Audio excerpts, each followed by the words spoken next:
I plan everything. I plan how many videos I'm going to release each month. I plan how I'm going to take care of my horses. I plan and plan and plan. And I will have months and months and months of plans written out. I am an excellent planner. But what I'm lacking is the follow-through. It's much more fun to plan than it is to actually put that plan into action. So today I wanted to share with you guys 5 different tips that will help you to achieve your goals and take action on your plan.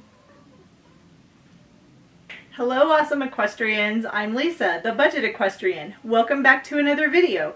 And if this is your first time here and you want to make the most of the time that you have with your horse, click the subscribe icon so you don't miss another video. So like I was telling you in the beginning, I am a master planner. I have notebooks full of plans. But a problem I was having, a lot of times I would just plan and plan and plan, and I wouldn't actually follow through on the plan that I had made. That was until I really started thinking about creating actionable steps in order to have a successful plan turn into something actionable.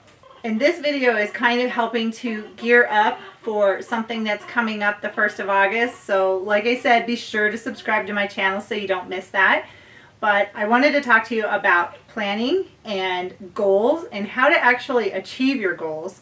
And I have 5 tips that you can use to help you achieve your goals. And this is related to horses, this is related to anything you want it to be. But these 5 tips will help you to achieve your goals no matter what they are. Tip number 1, set a SMART goal. You might be wondering, what the heck is a SMART goal?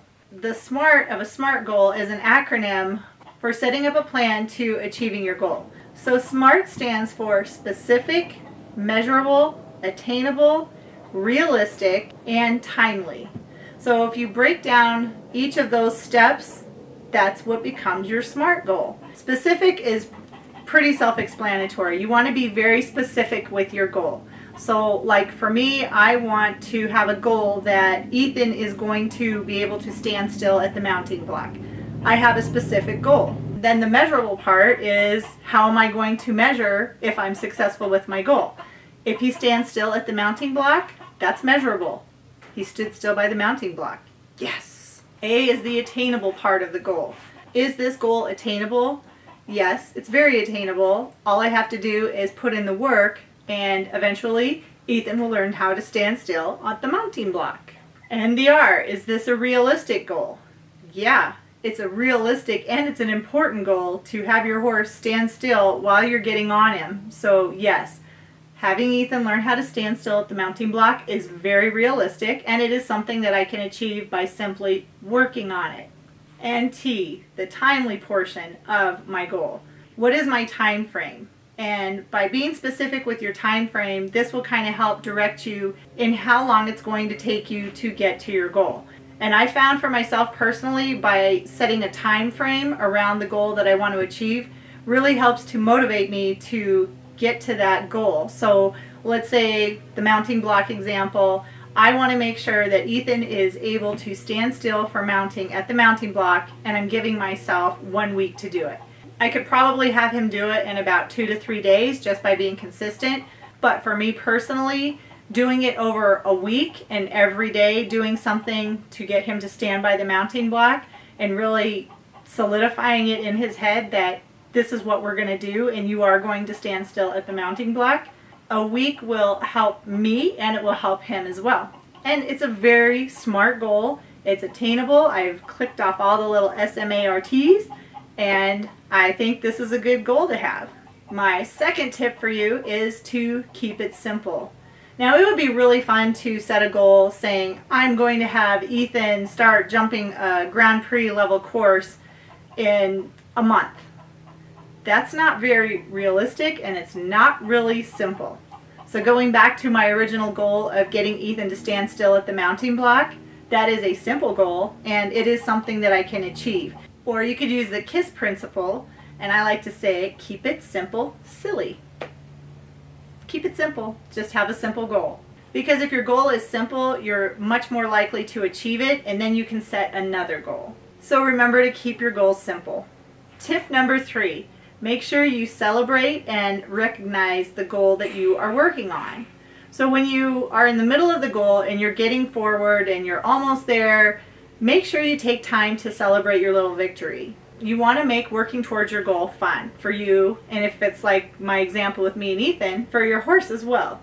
So make sure you take time to celebrate what you've been working on, and when you reach your goal, make sure you reward yourself and look back and see how awesome you did. Tip number 4, have an accountability partner. It's one thing to set out to reach a goal, especially if it's something small like with what I'm doing with Ethan. But if you have a larger goal in mind, it really helps to have an accountability partner. So having someone that can hold you accountable for your goal is something that's really nice to have, and it will help you get to that goal because you have someone helping you out. And tip number 5 is to review your goals frequently. So if you have a couple of goals that you're working on, start with your big picture goal, and then you can break it down into little baby steps to get to that goal. But every once in a while, on your journey to your ultimate goal, make sure you're kind of seeing how you're progressing. Just to give you an example, my ultimate goal is that Ethan will be going to a horse show and Ethan will be a successful jumper. That's a long-term goal, but I have a lot of little baby step goals along the way. And standing still at the mounting block is one of the first things that he needs to do in order to go to the next goal. And each goal will kind of piggyback on the previous one.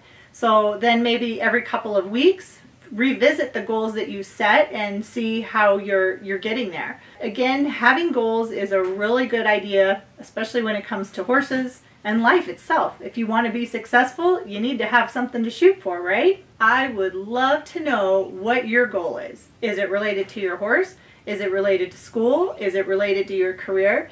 Leave a comment down below and share with me what your goal is. The first step is actually admitting you have a goal, and who knows, maybe this is just the little step in the right direction that you need to get going on your goal. And if you'd like to learn more about my product reviews, DIY projects, and how you can be a budget equestrian, be sure to click the subscribe icon so you don't miss anything. Thanks so much for watching, and I'll see you in the next video.